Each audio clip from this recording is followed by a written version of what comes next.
What's going on, guys? Welcome back to the channel. Today we're talking about read then write questions for the Duolingo English Test. They look something like this, but I want to show you how to score high and write more for these questions. So you have these long responses that look something like this. I know it looks scary, but I'm going to show you how to write these longer responses so you can earn a better score on test day. This is the general outline of what we're going to do together. It's going to be a little bit long. We're going to give an introduction to read the right questions, talk about the question types so you know what to expect on test day.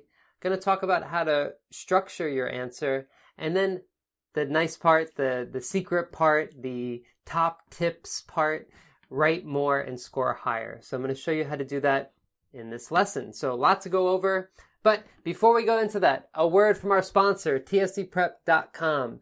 Make an account. Over 400 free Duolingo English practice questions if you just sign up. And if you decide to buy anything, make sure you put in coupon code TST Prep-Josh. That's TST Prep-Josh. And that's 10% off anything that you buy. TOEFL, Duolingo, any of that stuff. So definitely take advantage of that when you go there. Okay. All right. So let's get into it right now. Introduction, general introduction to read and write questions. And again, our goal is to learn about this question type so you can score higher and write more. So let's do it. You have 5 minutes to write. This is the only kind of essay question that you have. It's kind of like a mini essay. Here's an example from what we're going to do together. Describe your favorite teacher. What qualities did you respect most? And then you have to write about it. That's it. You only have one of these questions per test. You have to write at least 50 words. You're going to want to write more. I'm going to recommend at least 100 words, but ideally more than 150 words. I know it's a lot, but we'll talk about that together. Use complete sentences, of course, as always. You don't just want to say, my favorite teacher was compassionate, patient, hardworking, knowledgeable. That's not how you do this. You have to write full sentences. Your response will not be submitted until you press the next button. So make sure you press next. This is a kind of small thing, but it's something that I've noticed some students get confused about. So I wanted to write that there. It is not a picture here, but there should be a button that says next. Follow the usual rules for grammar, spelling, capitalization, and punctuation. So just like you would write an essay, this is the same thing, pretty much. So think of it as like an essay, a short essay.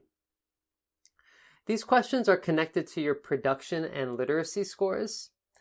So each question type contributes to a different score. If you struggle with production or literacy, then it probably has something to do with this question type, which is the read then write question type. So let's talk about these question types and what types of questions you can expect to see on test day. So the first of this question type is, it asks for your opinion on a general topic. Let's look at some examples. Your local government has decided to improve their community. Do you think they should build a public park, public library, or a public pool? That's your opinion to a general topic. Do you agree or disagree? Parents should read their children's text messages. All right, what's your opinion? Many parents will take away a child's phone as punishment. Do you support or oppose this idea? So here's some wording. Do you support or oppose? Do you agree or disagree? What do you think? How do you feel? These are all asking for your opinion. These are a bunch of different topics that they could ask about. You don't really have to worry about these, but I just wanted to share them so you can see them and get an idea of what to expect. It should be something that's connected to your life, something that you can talk about. They probably won't ask you about I put government policy there, but they probably won't ask too many questions about that. Something about education, about health, about business. Those are more common. The second type of question is when they ask you to describe something. So, for example, describe current technology used in schools. What technology is most important in the classroom? So, asking you to describe about the technology that's most important. Many people now prefer to get their news on the internet.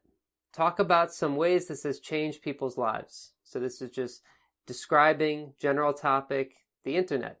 How has it changed people? Choose one of the following inventions, the bicycle, the car, an airplane. Explain some of the ways it has changed people's lives. So just explaining. A little bit different, right? They'll use words like describe, explain, discuss, think, or talk about. And these are the possible topics. Again, it's very similar to the last one. The last question type that you could see is when they ask you about your personal experience. Describe your favorite teacher. What qualities did you respect most? Think about someone who has encouraged you. How have they encouraged you? What type of exercise have you done in the past? What do you think is the best exercise to stay fit? So, asking you about your personal experience.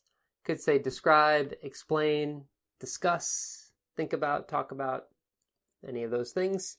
And could ask you about education, technology, traveling, health and wellness, parenting, and influential people like your favorite teacher. This table pretty much summarizes everything I just said in the last 5 minutes.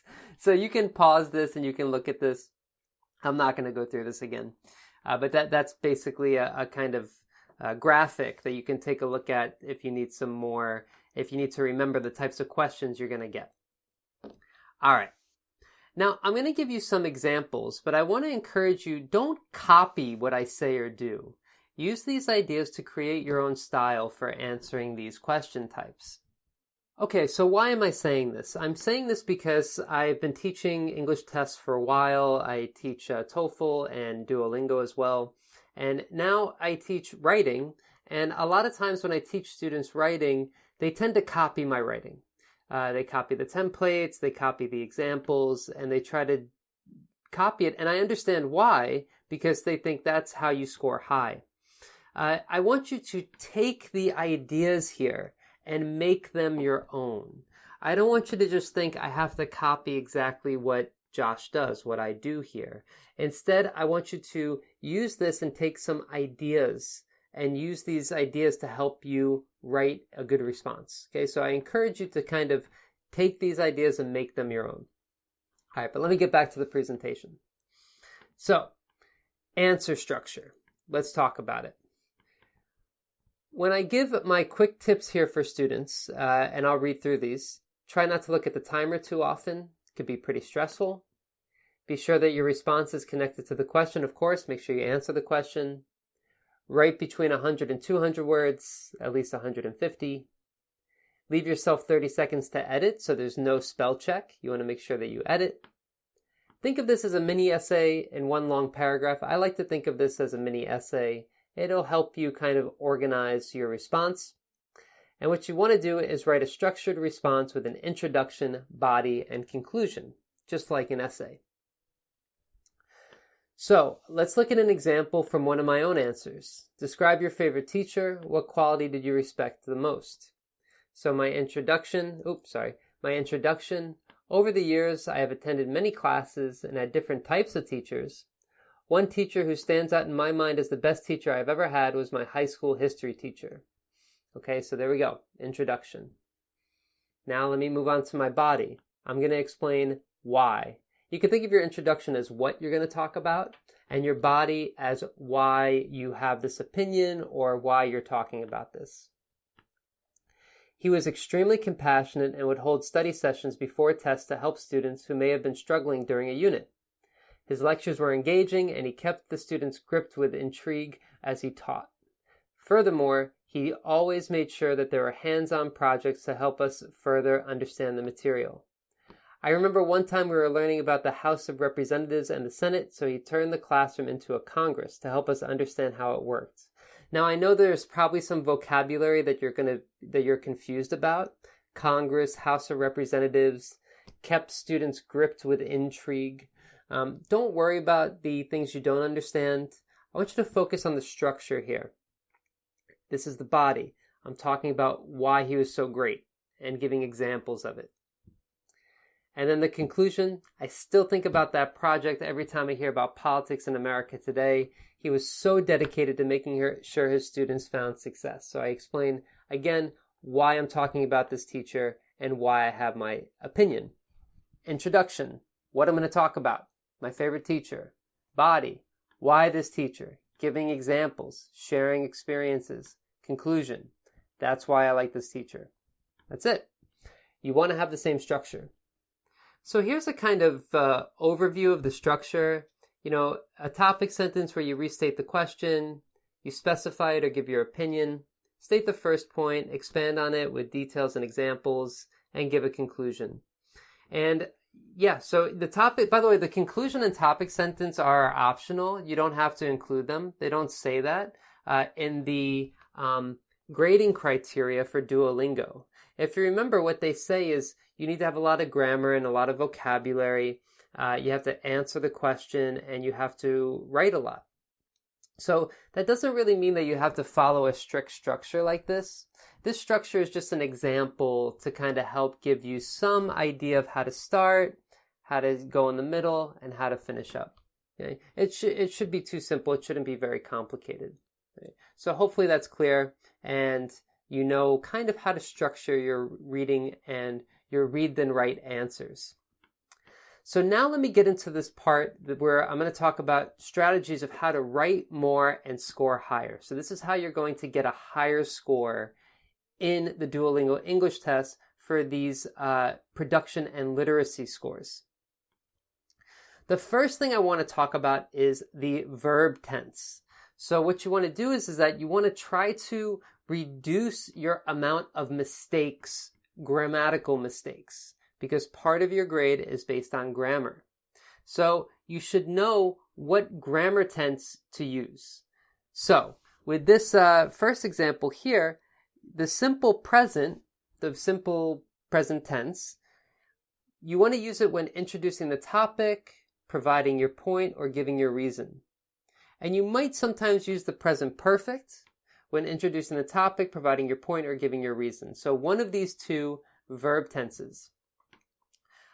The present perfect, I'm not going to talk too much about the grammar here, but basically the difference is I live in Japan right now. I have lived in Japan for 3 years. So present perfect is have lived. It began in the past and continues now. Simple present is just continuing always. So I live in Japan in that situation. Those are the only two verb tenses you really need in these situations where you're either giving the introduction, stating your reasons, or explaining your reasons. And let me show you what this looks like. Building a public park, library, or school is an important decision. I believe it is best for the community to build a public park. Nowadays, most people agree that the telephone has had a tremendous impact. So there we have present perfect. First of all, phones have evolved. So in the beginning, you're pretty much going to just use the simple present or present perfect. Another example, many people have different feelings. Simple present here. In my opinion, a great teacher must be kind, which is why my favorite teacher is. Okay, so simple present. Now, let's talk about personal examples. You want to make it personal. This is my big tip to help you expand your answers. Personal examples help you extend your word count, simplify your grammar, expand your vocabulary, and come up with ideas. Let me show you examples because that'll be the best way to explain this. And I'll start with talking about grammar. One easy way to simplify your grammar and expand your vocabulary is to share a personal example. When you give a personal example, it'll be in the simple past because it's a personal example that you experienced in the past. Let's look here, talking about a public park. I'm going to read the part in green. Some individuals do not enjoy the library, and a pool would only be open in the summer, but a park could be enjoyed by everyone all year long. Parks also offer a wide range of outdoor activities. People in the neighborhood could use the park to exercise, barbecue, or play sports with friends and family. Now, what's the problem with this example? The problem is that it's not a personal example, which is okay. You don't need to have a personal example. But why is this a problem? Well, look at what I highlighted in red. would only be open, could be enjoyed, could use. This is weird grammar. This is harder to use. It's harder for you to write. When you talk about your personal experience, it's easier for you to write. These are like, the person is imagining what the future would be like, a future conditional. It's not easy to write in this grammar tense. It's also not a lot of fun to read. It's also harder to come up with ideas. It's also harder to show vocabulary. So you want to give a personal example like this. I remember when I was a kid, I went to the Valley Stream State Park almost every day. It was just a 5-minute bike ride from my house, and it had basketball nets, handball courts, and a huge open field. We used the entire area and played different games depending on our mood and the number of kids. There were also a bunch of older people who used the exercise equipment or jogged around the track. Simple past, a lot easier to write and also a lot easier to read and more enjoyable to read. Use the simple past when you're giving a personal example. It'll help make your writing clearer. It'll also help you expand your vocabulary. So here, when I don't give a personal example, I have to say the same words over and over again. Public park, people, park, people, park, people. Here, I can use a lot of different vocabulary. I still have some like park and people, but I can talk about when I was a kid. I can talk about basketball courts, basketball nets, handball courts, a huge open field. I can talk about people using exercise equipment and jogging around the park. These are things I wouldn't be able to say if I didn't give a personal example, if I was just speaking generally about the topic. So you want to be specific with an example. When you speak in general terms, it's harder to vary your vocabulary. When you just answer this question, which invention is best? Car, telephone, or microwave? Let me read the part in green. This new technology has totally transformed the work environment because most jobs require employees to be on call outside the office. Additionally, interactions between friends and family members have changed. Most people cannot sustain a long conversation without checking the notifications on their phone every minute. So, it's not bad. This is not a bad writing response, but I have to use the same words over and over again. Technology, change, transform, technology, job, change, people, transform. So I have to kind of say the same, I'm saying the same thing 3 times. I'm going to read this again, and notice how I have to say the same thing over and over again. This new technology has totally transformed the work environment, okay? Additionally, interactions between friends and family have changed. Okay, things have changed. Work, family. Most people cannot sustain a long conversation without checking notifications on their phone. So I'm just saying the same thing again and again. Now let me give a personal example, and my answer is going to get a lot bigger. When I have a personal example, I know more about it. I can give more details. I lived it. I experienced it. I'm going to read the part in green. I still remember when I worked in an office in Osaka and they gave me a company phone. I had to be available all day, every day. One day I went to the movie theater with my girlfriend at the time and the phone rang right in the middle of the film. I did not want to get fired, so I had to take the call and ruin the movie for everyone in the theater. I felt like a dog on a leash, so I quit. Unfortunately, I've had other jobs where I also had to carry a phone with me at all times. It's a story. It flows much better. The grammar, it's a lot easier to write. I also have more vocabulary. Osaka, company, movie theater, fired, ruin. I felt like a dog on a leash. It's also easier to write longer responses when you use a personal example. This one is 108 words. This is 165 words. It's a lot easier to write. But be careful. One note, be careful.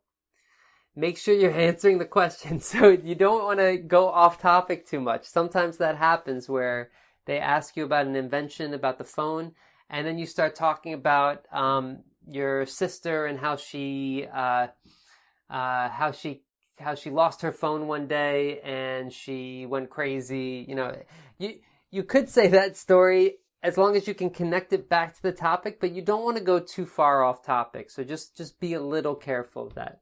Make sure you stay on topic. But for the most part, this isn't usually a problem. You have to give a personal example, and then at the end, explain why this is connected to the question. Make sure you do that at the end. All right. So again, these are the verb tenses you're going to use: simple present, present perfect, and simple past. This will help improve your score because you'll have less grammar mistakes. And you can also vary your vocabulary better because you are using a personal example where you can have more details, more descriptions. They extend your word count. So personal examples. Why? They extend your word count, simplify your grammar, expand your vocabulary, and they help you come up with ideas. So, I hope you found that helpful. Don't forget to check out tstprep.com, make an account. You have over 400 free practice questions, and also coupon code 10% off tstprep-josh. It would help me out a lot. But that's it. Now, this was a little bit long, so I'm going to say congratulations, guys, for making it to the end. I say this at the end of almost every video I make, but I really do mean it because it's hard to focus on something like this. You have the internet. There's millions of other things you could be doing besides studying for the Duolingo English Test, but you're taking your score seriously, so be proud of yourself. It's a real honor for me to be able to share this information with you. Thank you, guys, and I'll see you in the next one. All right, take care.